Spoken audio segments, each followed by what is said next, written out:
Ibrani 11 ayatnya yang ke-7. Kita baca bersama-sama satu ayat firman Tuhan, Ibrani 11 ayatnya yang ke-7.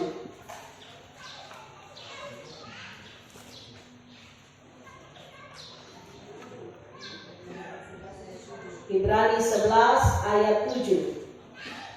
Kita baca bersama. Sudah? Kita mulai. Karena iman, maka Nuh dengan petunjuk Allah tentang sesuatu yang belum kelihatan, dengan taat mempersiapkan bahtera untuk menyelamatkan keluarganya. Dan karena iman itu ia menghukum dunia, dan ia ditentukan untuk menerima kebenaran sesuai dengan imannya. Terima kasih. Demikianlah firman Tuhan. Terpujilah Tuhan Yesus Kristus. Shalom. Shalom. Kembali kita berada dalam persekutuan siang hari ini. Tidak berhenti kita selalu belajar dari firman Tuhan, karena firman adalah kebenaran yang akan menuntun kehidupan kita di tengah dunia ini menjadi umat yang berkenan pada Tuhan, sampai pada akhirnya dalam waktu kita masing-masing menjumpai Tuhan dan kita menerima upah kita masing-masing di sorga kelak. Amin. Bapak Ibu Saudara, pembacaan kita saat ini tentang keluarga Nuh. Keluarga dalam bahasa Yunani-nya disebut ikogeneia, sedangkan bahasa Ibrani-nya mispaka, yang artinya adalah keluarga tempat manusia bertumbuh secara tubuh, akal, sosial, dan rohani.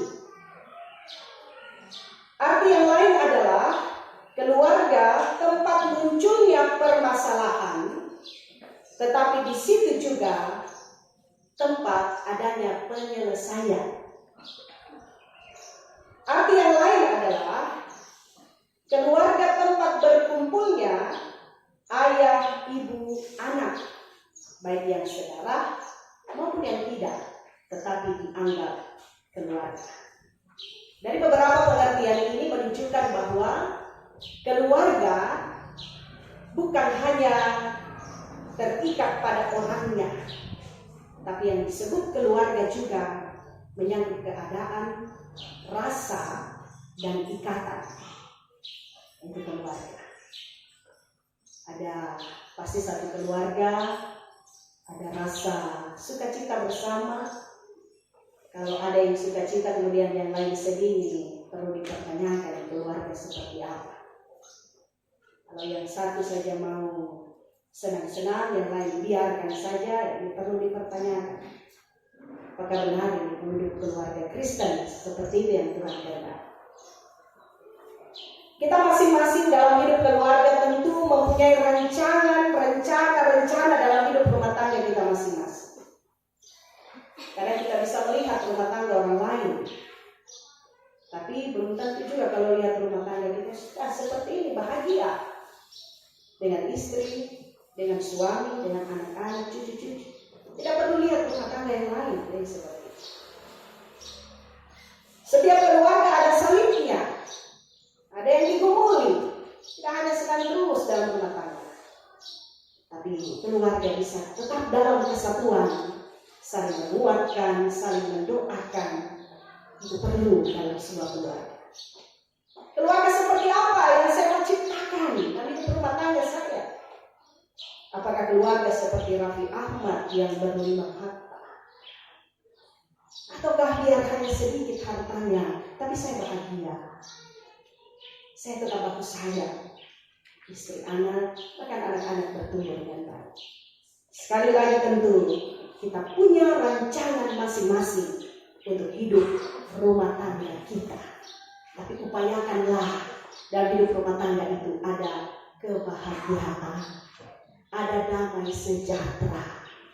Ya, jangan kita munculkan ego masing-masing atau tidak ada damai sejahtera. Saat ini kita belajar dari hidup keluarga Nuh. Nuh ini sangat dikenal sebagai seorang pribadi yang taat pada Tuhan.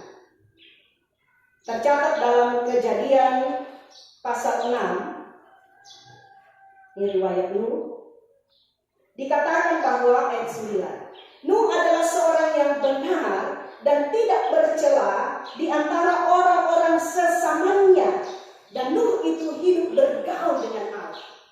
Jadi dia berbeda dari orang-orang yang lain sesamanya yang hidup saat itu dengan dia.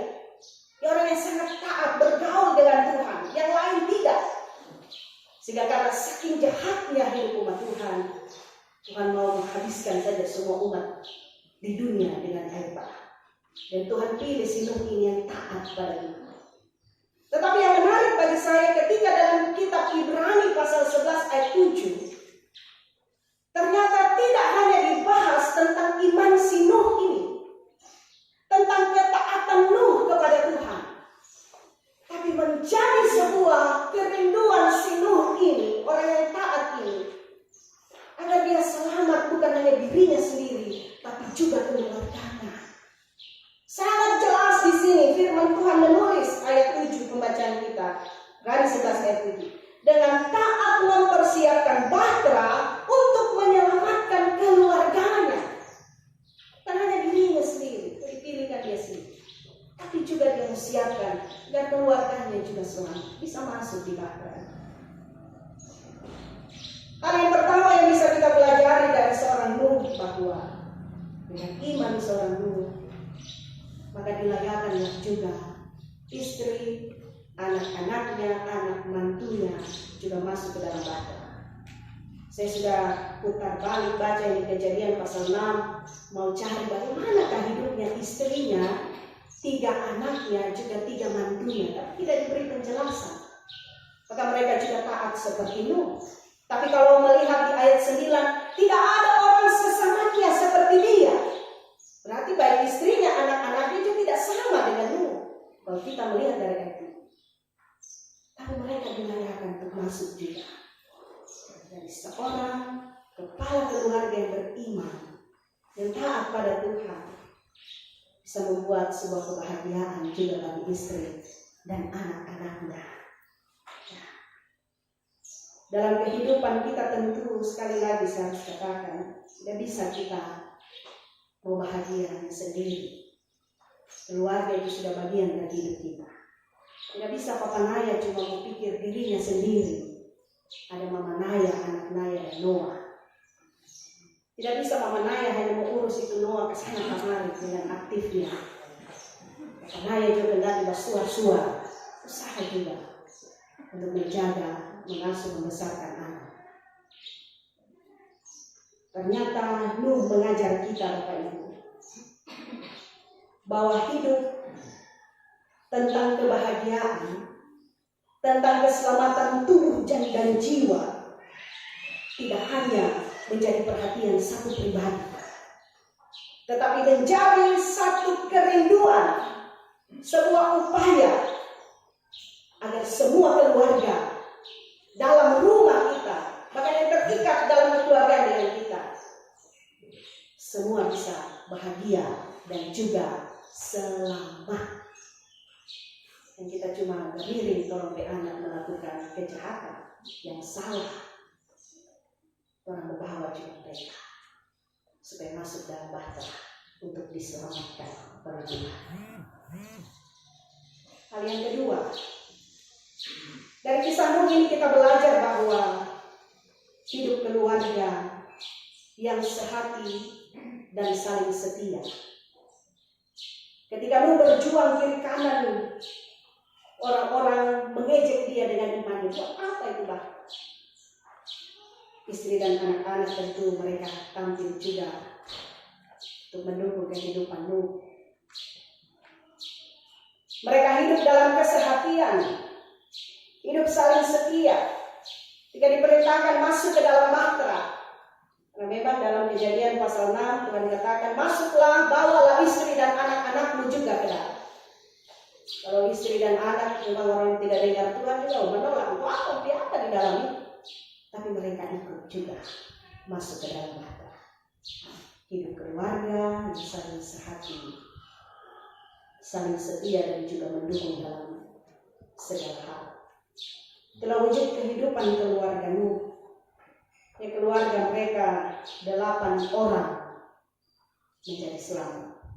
Dari keluarga inilah diajarkan kembali tentang kebenaran hidup, ayat firman Tuhan, dan ia ditentukan untuk menerima kebenaran sesuai dengan imannya. Pada istri anak-anaknya kemudian bertambah banyaklah jumlah manusia setelah peristiwa air bah. Lewat kebenaran, lewat iman dari kehidupan keluarga Nuh untuk terus-menerus diajarkan pada generasi ke generasi. Saya membawa firman Tuhan ini sebagai dasar hidup, juga menjadi dasar ucapan syukur keluarga 7 Kasih Lipo yang pada tanggal 14 Maret, hari ulang tahun perkawinan ke-10 tahun. Ya, kalau Mama Naya posting ulang tahun Timah ya. So 1 dekade, so 10 tahun. Ada yang akan melihat sedikit lagi Pak, 50 tahun. Ya, 10 tahun. Pahit manis dilalui. Saya pergi berdoa pagi-pagi, dong lupa, bahkan ibu pendeta. Ingat tanggal 14, tapi lupa kalau hari ulang tahun perkawinan. Ya, 10 tahun saya lupa, semoga 11 saya lupa lagi. 10 tahun Tuhan berkati sampai hari ini. 11 tahun dan seterusnya kita hidup bersama Papa Maya, saling setia, saling mendukung meskipun ada persoalan, dan untuk membuat hal yang sesuatu yang tidak baik dalam hidup rumah tangga. Sebagai keluarga pelayan tetap setia dalam pelayanan, membesarkan anak Naya dan Noah tetap dengan taat pada Tuhan. Kalau mau bilang sekolah minggu mau diabsen, di Noah paling sering datang, paling duluan. Bahkan kadang Gio itu belum bangun, Noah pikas bangun, dia langsung masuk dalam kamar. Kakak Gio. Itu Noah. Dan orang tua bisa mengatur itu dengan sangat baik. Tentu dalam iman orang tua, Papa dan Mama Naya, anak-anak pun bisa bertumbuh dalam iman yang benar pada Tuhan. Bisa diberkati keluarga hambanya, kita semua diberkati dalam hidup keluarga kita masing-masing. Terpujilah firman Tuhan. Amin.